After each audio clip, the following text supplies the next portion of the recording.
আজ পড়ছি স্বামী শিষ্য সংবাদের দশম বল্লী।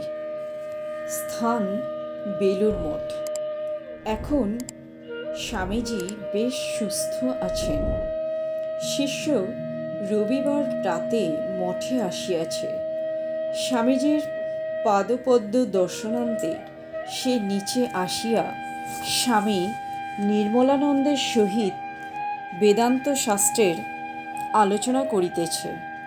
এমন সময় স্বামীজি নিচে নামিয়া আসিলেন এবং শিষ্যকে দেখিয়া বলিলেন, কিরে, তুলসীর সঙ্গে তোর কি বিচার হচ্ছিল?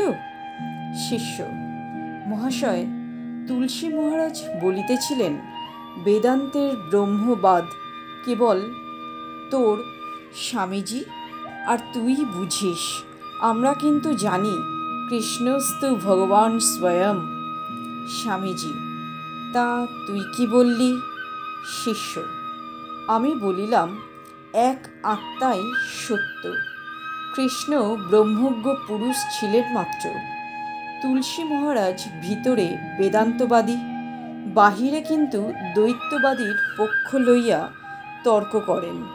ঈশ্বরকে ব্যক্তিবিশেষ বলিয়া কথা অবতারণা করিয়া ক্রমে বেদান্তবাদের ভিত্তি সুদৃঢ় প্রমাণিত করাই তাহার অভিপ্রায় বলিয়া মনে হয়। কিন্তু উনি আমায় বৈষ্ণব বলিলেই আমি ওই কথা ভুলিয়া যাই এবং তাহার সহিত তর্কে লাগিয়া যাই। স্বামীজি: তুলসী তোকে ভালোবাসে কিনা তাই ওইরূপ বলে তোকে খেপায়, তা তুই চটবি কেন? তুইও বলবি আপনি শূন্যবাদী নাস্তিক। শিষ্য: মহাশয়, উপনিষদ দর্শনে ঈশ্বর যে শক্তিমান ব্যক্তিবিশেষ এ কথা আছে কি? লোকে কিন্তু ঐরূপ ঈশ্বরে বিশ্বাসবান। স্বামীজি: সর্বেশ্বর কখনো ব্যক্তিবিশেষ হতেই পারেন না। জীব হচ্ছে ব্যষ্টি, আর অবিদ্যার সকল জীবের সমষ্টি হচ্ছেন ঈশ্বর। জীবের অবিদ্যা প্রবল, ঈশ্বর বিদ্যা ও অবিদ্যার সমষ্টি মায়াকে বশীভূত করে রয়েছেন এবং স্বাধীনভাবে এই স্থাবর জঙ্গমাত্মক জগৎটা নিজের ভিতর থেকে প্রজেক্ট করেছেন।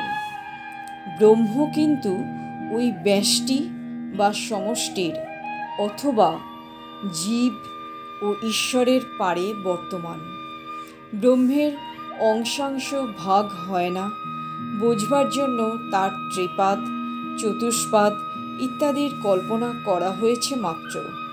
যে পাদে সৃষ্টি, স্থিতি, লয়, ধ্যাস হচ্ছে, সেই ভাগকেই শাস্ত্র ঈশ্বর বলে নির্দেশ করেছেন। অপর ত্রিপাদ কূটস্থ, যাতে কোনরূপ দ্বৈত কল্পনার ভান নেই, তাই ব্রহ্ম। তা বলে এরূপ যেন মনে করিস নে ব্রহ্ম জীবজগৎ হতে একটা স্বতন্ত্র বস্তু। বিশিষ্ট অদ্বৈতবাদীরা বলেন ব্রহ্মই জীব জগৎরূপে পরিণত হয়েছেন। অদ্বৈতবাদীরা বলেন তা নয়, ব্রহ্মে এই জীবজগৎ অধ্যাস্ত হয়েছে মাত্র, কিন্তু বস্তুত ওতে ব্রহ্মের কোনরূপ পরিণাম হয়নি। অদ্বৈতবাদী বলেন নাম রূপ নিয়েই জগৎ। যতক্ষণ নাম রূপ আছে ততক্ষণই জগৎ আছে। ধ্যান ধারণা বলে যখন নাম রূপের বিলয় হয়ে যায় তখন এক ব্রহ্মই থাকেন। তখন তোর, আমার বা জীবজগতের স্বতন্ত্র সত্তার আর অনুভব হয় না। তখন বোধহয় আমি নিত্য শুদ্ধ বুদ্ধ প্রত্যেক চৈতন্য বা ব্রহ্ম। জীবের স্বরূপই হচ্ছেন ব্রহ্ম। ধ্যান ধারণায় নামরূপের আবরণটা দূর হয়ে ওই ভাবটা প্রত্যক্ষ হয় মাত্র। এই হচ্ছে শুদ্ধাদ্বৈতবাদের সারমর্ম। বেদ, বেদান্ত, শাস্ত্র ফাস্ত্র এই কথাই নানা রকমে বারংবার বুঝিয়ে দিচ্ছে। শিষ্য: তাহা হইলে ঈশ্বর যে সর্বশক্তিমান ব্যক্তিবিশেষ একথা আর সত্য হয় কি রূপে? স্বামীজি, মনরূপ উপাধি নিয়েই হলো মানুষ। মন দিয়েই মানুষকে সকল বিষয় ধরতে বুঝতে হচ্ছে, কিন্তু মন যা ভাবে তা লিমিটেড হবেই। এই জন্য আপনার পার্সোনালিটি থেকে ঈশ্বরের পার্সোনালিটি কল্পনা করা জীবের স্বতঃসিদ্ধ স্বভাব। মানুষ তার আইডিয়ালটাকে মানুষ রূপেই ভাবতে সক্ষম। এই জরা মরণ সংকুল জগতে এসে মানুষ দুঃখের ঠেলায় হা হতস্মি করে এবং এমন এক ব্যক্তির আশ্রয় চায় যার উপর নির্ভর করে সে চিন্তা শূন্য হতে পারে। কিন্তু আশ্রয় কোথায়?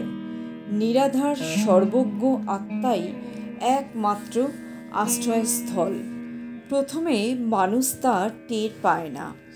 বিবেক বৈরাগ্য এলে, ধ্যান ধারণা করতে করতে সেটা ক্রমে টের পায়। কিন্তু যে যেভাবেই সাধন করুক না কেন, সকলেই অজ্ঞাতসারে আপনার ভিতরে অবস্থিত ব্রহ্মভাবকে জাগিয়ে তুলছে। তবে অবলম্বন ভিন্ন ভিন্ন হতেই পারে। যার পার্সোনাল গডে বিশ্বাস আছে তাকে ওই ভাব ধরেই সাধন ভজন করতে হয়। ঐকান্তিকতা এলে ওই থেকেই কালে ব্রহ্মসিংহ তার ভিতরে জেগে ওঠেন। ব্রহ্মজ্ঞানই হচ্ছে জীবের গোল। তবে নানা পথ, নানা মত। জীবের পারমার্থিক স্বরূপ ব্রহ্ম হলেও মনরূপ উপাধিতে অভিমান থাকায় সে হরেক রকম সন্দেহ, সংশয়, সুখ দুঃখ ভোগ করে, কিন্তু নিজের স্বরূপ লাভে অব্রহ্মস্তম্ভ পর্যন্ত সকলেই গতিশীল। যতক্ষণ না অহং ব্রহ্ম এই তত্ত্ব প্রত্যক্ষ হবে, ততক্ষণ এই জন্ম মৃত্যু গতির হাত থেকে কারোরই নিস্তার নেই। মনুষ্য জন্ম লাভ করে মুক্তির ইচ্ছা প্রবল হলে ও মহাপুরুষের কৃপা লাভ হলে তবেই মানুষের আত্মজ্ঞান স্পৃহা বলবতী হয়। নতুবা কাম কাঞ্চন জড়িত লোকের ওদিকে মনের গতিই হয় না। মাগ ছেলে, ধন মান লাভ করবে বলে মনে যার সংকল্প রয়েছে, তার কি করে ব্রহ্ম বিবিদিষা হবে? যে সব ত্যাগ করতে প্রস্তুত, যে সুখ দুঃখ ভালো মন্দের চঞ্চল প্রবাহে ধীর স্থির শান্ত সমমনস্ক, সেই আত্মজ্ঞান লাভে যত্নপর হয়। সেই নির্গচ্ছতি জগজ্জালাৎ পিঞ্জরাদিব কেশরী, মহাবলে জগজ্জাল ছিন্ন করে মায়ার গণ্ডি ভেঙে সে সিংহের মতো বেরিয়ে পড়ে। শিষ্য: তবে কি মহাশয় সন্ন্যাস ভিন্ন ব্রহ্মজ্ঞান হইতেই পারে না? স্বামীজি: তা একবার বলতে অন্তর বহি উভয় প্রকারেই সন্ন্যাস অবলম্বন করা চাই। আচার্য শঙ্করও উপনিষদের তপস্য ব্যাপ্যলিঙ্গাৎ এই অংশের ব্যাখ্যা প্রসঙ্গে বলেছেন, লিঙ্গহীন অর্থাৎ সন্ন্যাসের বাহ্য চিহ্নস্বরূপ গৈরিক বসন, দণ্ড, কমণ্ডলু প্রভৃতি ধারণ না করে তপস্যা করলে দূরধিগম্য ব্রহ্মতত্ত্ব প্রত্যক্ষ হয় না। বৈরাগ্য না এলে, ত্যাগ না এলে, ভোগ স্পৃহা ত্যাগ না হলে কি কিছু হবার জো আছে? সে যে ছেলের হাতের মোয়া নয় যে ভোগা দিয়ে কেড়ে খাবে। শিষ্য: কিন্তু সাধনা করিতে করিতে ক্রমে তো ত্যাগ আসিতেই পারে। স্বামীজি: যার ক্রমে আসে তার আসুক, তুই তা বলে বসে থাকবি কেন? এখনই খাল কেটে জল আনতে লেগে যা। ঠাকুর বলতেন, হচ্ছে হবে ওসব মেদাটে ভাব। পিপাসা পেলে কি কেউ বসে থাকতে পারে? না জলের জন্য ছুটোছুটি করে বেড়ায়। পিপাসা পায়নি তাই বসে আছিস, বিবিদিশা প্রবল হয়নি তাই মাগ ছেলে নিয়ে সংসার করছিস। শিষ্য: বাস্তবিক কেন যে ঐরূপ সর্বস্ব ত্যাগের বুদ্ধি হয় না তাহা বুঝিতেই পারি না। আপনি ইহার একটা উপায় করিয়া দিন। স্বামীজি: উদ্দেশ্য ও উপায় সবই তোর হাতে, আমি কেবল স্টিমুলেট করে দিতে পারি। এই সব সৎ শাস্ত্র পড়ছিস, এমন ব্রহ্মজ্ঞ সাধুদের সেবা ও সঙ্গ করছিস, এতেও যদি না ত্যাগের ভাব আসে তবে তো জীবনই বৃথা। তবে একেবারে বৃথা হবে না, কালে এর ফল তেড়ে ফুঁড়ে বেরোবেই বেরোবে। শিষ্য অধোমুখে বিষণ্ণভাবে নিজের পরিণাম কিছুক্ষণ চিন্তা করিয়া পুনরায় স্বামীজিকে বলিতে লাগিলেন, মহাশয়, আমি আপনার শরণাগত, আপনার মুক্তিলাভের পন্থা খুলিয়া দিন। আমি যেন এই শরীরেই তত্ত্বজ্ঞ হইতে পারি। স্বামীজি শিষ্যের অবসন্নতা দর্শন করিয়া বলিলেন, ভয় কি? সর্বদা বিচার করবি। এই দেহ গেহ জীব জগৎ সকলই নিঃশেষ, মিথ্যা, স্বপ্নের মতো। সর্বদা ভাববি এই দেহটা একটা জড় যন্ত্র মাত্র। এতে যে আত্মারাম পুরুষ রয়েছেন তিনিই তোর যথার্থ স্বরূপ। মনরূপ উপাধিটাই তার প্রথম ও সূক্ষ্ম আবরণ, তারপর দেহটা তার স্থূল আবরণ হয়ে গেছে। নিষ্কল নির্বিকার স্বয়ং জ্যোতি সেই পুরুষ। এই সব মাইক আবরণে আচ্ছাদিত থাকায় তুই তোর স্বরূপকে জানতেই পারছিস না। এই রূপ রসে ধাবিত মনের গতি অন্তর্দিকে ফিরিয়ে দিতে হবে, মনটাকে মারতে হবে। দেহটা তো স্থূল, এটা মরে পঞ্চভূতে মিশে যায়, কিন্তু সংসারের পুঁটুলি মনটা তো শিগগির মরে না। বীজের ন্যায় কিছুকাল থেকে আবার বৃক্ষে পরিণত হয়, আবার স্থূল শরীর ধারণ করে জন্ম মৃত্যু পথে গমনাগমন করে এইরূপ যতক্ষণ না আত্মজ্ঞান হয়। সেজন্য বলি, ধ্যান ধারণা ও বিচার বলে মনকে সচ্চিদানন্দ সাগরে ডুবিয়ে দে। মনটা মরে গেলেই সব গেল, ব্রহ্ম সংস্থ হলি। শিষ্য: মহাশয়, এই উদ্দাম উন্মত্ত মনকে ব্রহ্মাবগাহী করা মহা কঠিন। স্বামীজি: বীরের কাছে আবার কঠিন বলে কোনো জিনিস আছে কি? কাপুরুষেরাই ওই কথা বলে। বীরা নেব করতল গতা মুক্তি ন পুনঃ কাপুরুষানাম। অভ্যাস ও বৈরাগ্য বলে মনকে সংযত কর। গীতা বলছেন, অভ্যাসেন তু কৌন্তেয় বৈরাগ্যেন চ গৃহ্যতে। চিত্ত হচ্ছে যেন স্বচ্ছ হ্রদ, রূপ রসাদির আঘাতে তাতে যে তরঙ্গ উঠছে তার নামই হলো মন। এই জন্যই মনের স্বরূপ সংকল্প বিকল্পাত্মক। ওই সংকল্প বিকল্প থেকেই বাসনা ওঠে, তারপর ওই মনই ক্রিয়া শক্তিরূপে পরিণত হয়ে স্থূল দেহরূপ যন্ত্র দিয়ে কার্য করে। আবার কর্মও যেমন অনন্ত, কর্মের ফলও তেমনি অনন্ত। সুতরাং অনন্ত অযুত কর্মফল স্বরূপ তরঙ্গে মন সর্বদাই দুলছে। সেই মনকে বৃত্তি শূন্য করে দিতে হবে, স্বচ্ছ হ্রদে পুনরায় পরিণত করতে হবে, যাতে বৃত্তিরূপ তরঙ্গ আর এক একটিও না থাকে, তবে ব্রহ্ম প্রকাশ হবেন। শাস্ত্রকার ওই অবস্থারই আভাস দিয়েছেন এইভাবে, বিদ্যাতে হৃদয় গ্রন্থিহি ইত্যাদি। বুঝলি? শিষ্য: আগে হ্যাঁ, কিন্তু ধ্যানে তো বিষয়ালম্বী হওয়া চাই। স্বামীজি: তুই নিজেই নিজের বিষয় হবি, তুই সর্বজ্ঞ আত্মা, এইটি মনন ও ধ্যান করবি। আমি দেহ নই, মন নই, বুদ্ধি নই, স্থূল নই, সূক্ষ্ম নই, এই রূপে নেতি নেতি করে প্রত্যেক চৈতন্যরূপ স্বস্বরূপে মন ডুবিয়ে দিবি।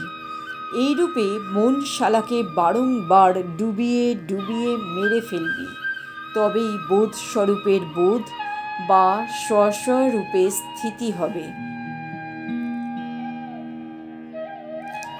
ধ্যাতা ধ্যেয় ধ্যান তখন এক হয়ে যাবে, জ্ঞাতা জ্ঞেয় জ্ঞান এক হয়ে যাবে, নিখিল অধ্যাসের নিবৃত্তি হবে।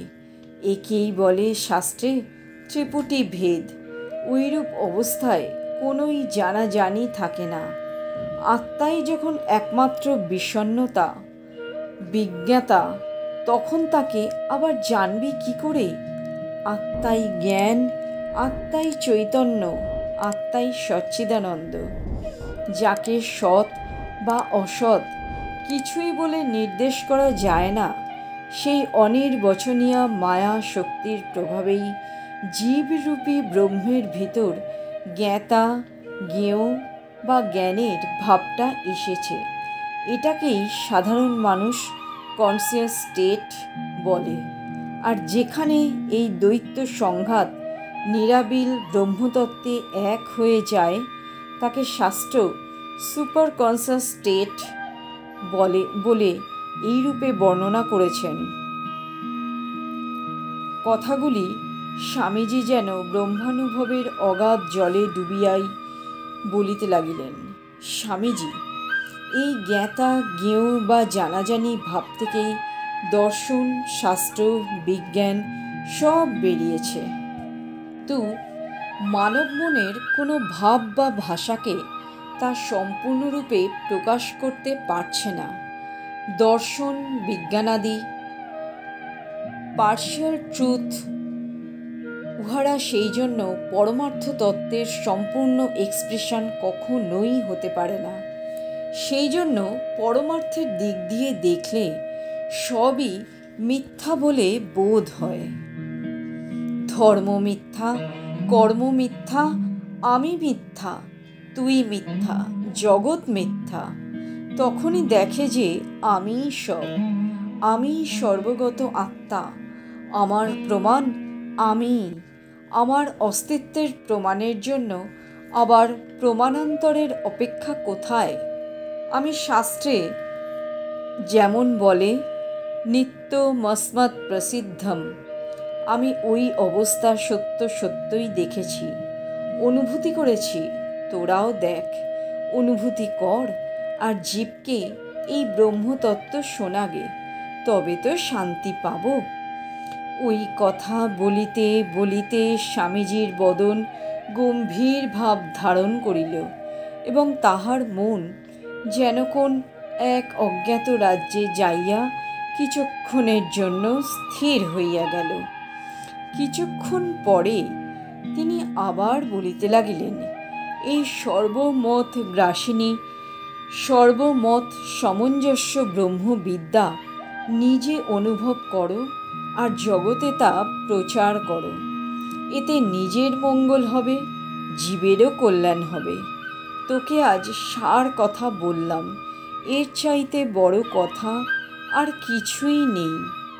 শিষ্য: মহাশয়, আপনি এখন জ্ঞানের কথা বলিতেছেন, আবার কখনো বা ভক্তির, কখনো কর্মের, কখনো যোগের প্রাধান্য কীর্তন করেন।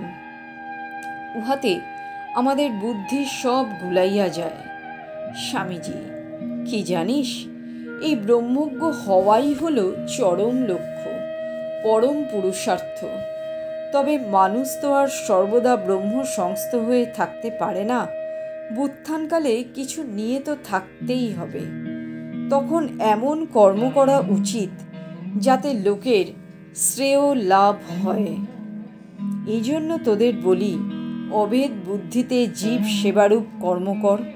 কিন্তু বাবা, কর্মের এমন মারপ্যাঁচ যে মহামহা সাধুরাও এতে বদ্ধ হয়ে পড়েন।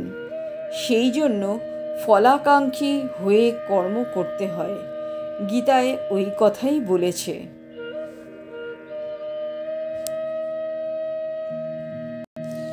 কিন্তু জানবি, ব্রহ্মজ্ঞানে কর্মের অনুপ্রবেশও নেই। সৎকর্ম দ্বারা বড়জোর চিত্ত শুদ্ধি হয়। এই জন্যই ভাষ্যকার জ্ঞান কর্ম সমুচ্চয়ের প্রতি এত তীব্র কটাক্ষ, এত দোষারোপ করেছেন। নিষ্কাম কর্ম থেকে কারো কারো ব্রহ্মজ্ঞান হতেই পারে, এও একটা উপায় বটে, কিন্তু উদ্দেশ্য হচ্ছে ব্রহ্মজ্ঞান লাভ। এই কথাটা বেশ করে জেনে রাখো।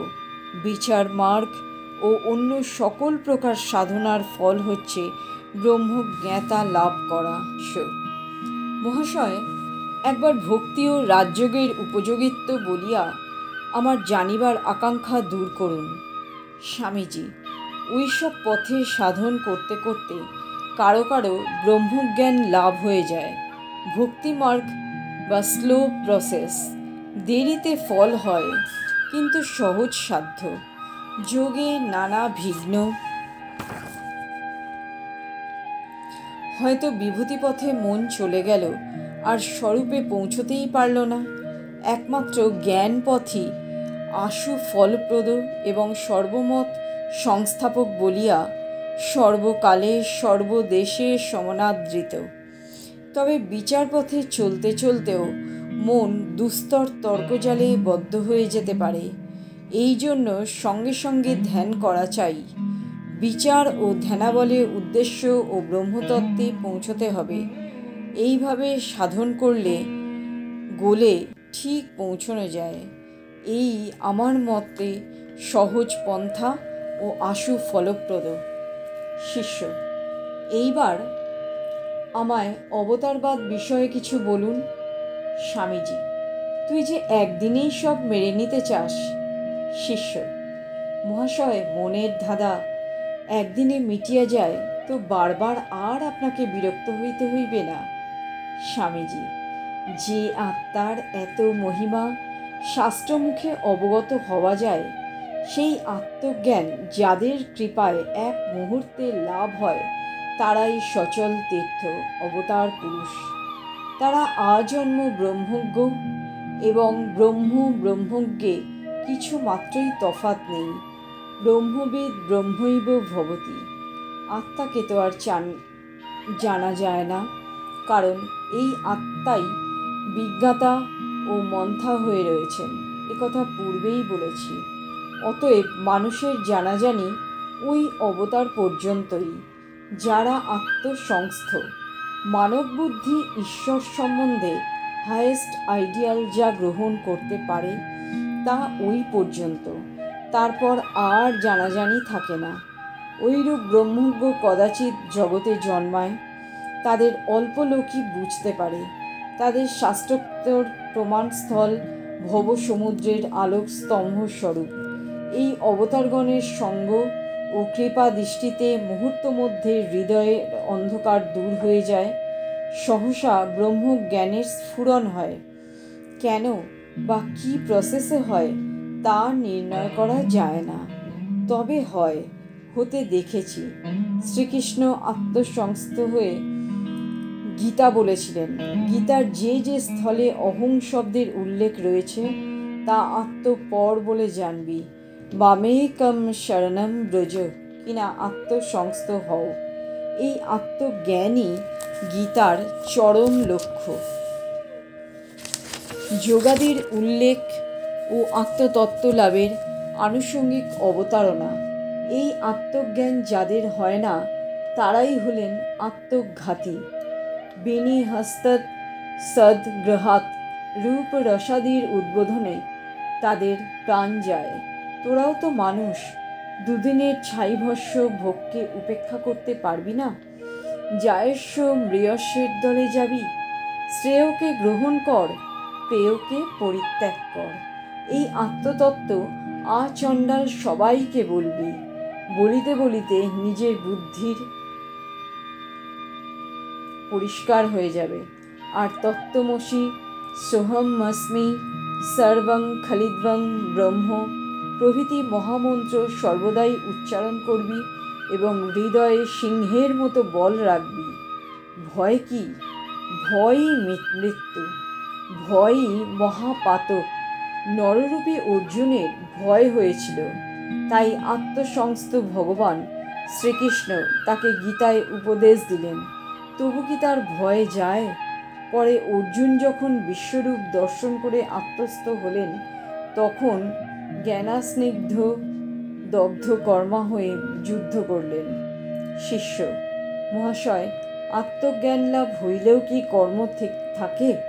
স্বামীজি: জ্ঞান লাভের পর সাধারণে যাকে কর্ম বলে সেরূপ কর্ম থাকে না। তখন কর্ম জগদ্ধিতায় হয়ে দাঁড়ায়। আত্মজ্ঞানীর চলন বলন সবই কল্যাণ সাধন করে। ঠাকুরকে দেখেছি, দেহস্থপি ন দেহস্থঃ, এই ভাব। ওইরূপ পুরুষদের কর্মের উদ্দেশ্য সম্বন্ধে ফেলা কেবল এই কথা মাত্রই বলা যায়, লোকবত্তু লীলা কৈবল্যম। নমস্কার।